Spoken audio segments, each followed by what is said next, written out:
अमेरिकी वॉरशिप के Taiwan straight में आने से चरम पर पहुंच चुका है तनाव। अमेरिकी वॉरशिप यूएसएस विलियर्स पहुंच चुका है ताइवान स्ट्रेट। नाज़िर अमी अमेरिका के बहरी बेड़े चीन के जनूबी समंदर में पहुंच गए, जिसकी वजह से चीन ने अपनी सरहदों पर मिसाइल तैनात करना शुरू कर दिए, और मिसाइल भी एटमी, ताकि दुश्मन की किसी भी कार्रवाई का मुंह तोड़ जवाब दिया जा सके।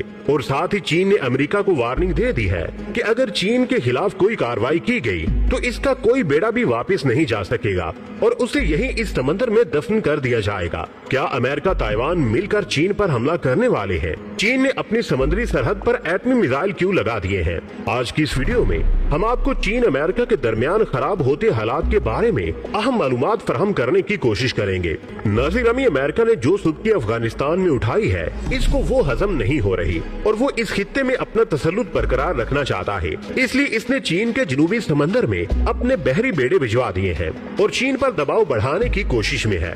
प्यारे दोस्तों, अमेरिका ने अफगानिस्तान से निकलने के बाद कहा था कि हमारे जो मकसद अफगानिस्तान में पूरे नहीं हो सके वो हम जनूबी समंदर में रहकर हासिल करेंगे। इसी वजह से इसने चीन के समंदर में अपनी फौज उतारी हुई है।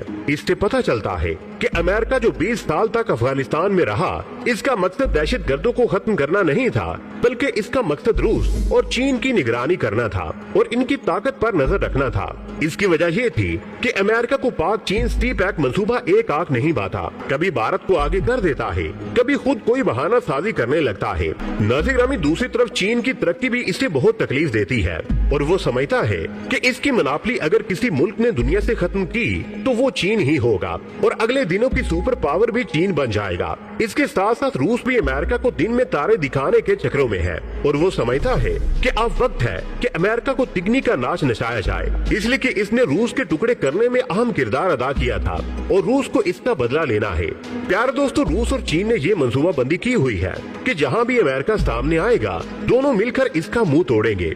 एक जानिब ताइवान के हालात का जिम्मेदार अमेरिका को ठहराया जा रहा है और दूसरी तरफ चीन ने ताइवान की सरहदों पर अपनी भारी फौज तैनात कर रखी है, इसलिए कि अगर अमेरिका कोई नई चाल चलता है तो इस पर नजर रखी जा सके। लेकिन दूसरी तरफ अमेरिका के बहरी बेड़े छोटे या बड़े सब बारी बारी चीन के जनूबी समंदर में चक्कर लगाते नजर आते हैं, जिसकी वजह से चीन ने बार बार अमेरिका को खबरदार भी किया है कि वो चीन की हुदूद की खिलाफ वर्जी न करे, वरना खुद इसका जिम्मेदार होगा। चीन समझता है कि ताइवान पर इसका तसल्लुत होना चाहिए, लेकिन अमेरिका इसके खिलाफ है और चाहता है कि इसका तसल्लुत ताइवान पर कायम रहे। इसलिए भी दोनों मुल्कों में कशीदगी पैदा हो चुकी है। अमेरिका की इन बढ़ती हुई कार्रवाइयों की वजह से चीन ने भी एक बड़ा फैसला किया है कि इसने अपनी सरहद पर एटमी मिसाइल नस्ब करने शुरू कर दिए हैं। चीन के साझेदारों के मुताबिक 100 के करीब मिसाइल लॉन्चर नस्ब किए जा रहे हैं। प्यारे दोस्तों, आज की वीडियो में बस इतना ही। हमें आज भी पूरी उम्मीद है कि आज की ये वीडियो भी आपको बेहद पसंद आई होगी। वीडियो पसंद आने की सूरत में इसे लाइक कीजिए, दोस्तों से शेयर कीजिए और कमेंट सेक्शन में हमें अपनी कीमती राय से जरूर आगाह रखिएगा।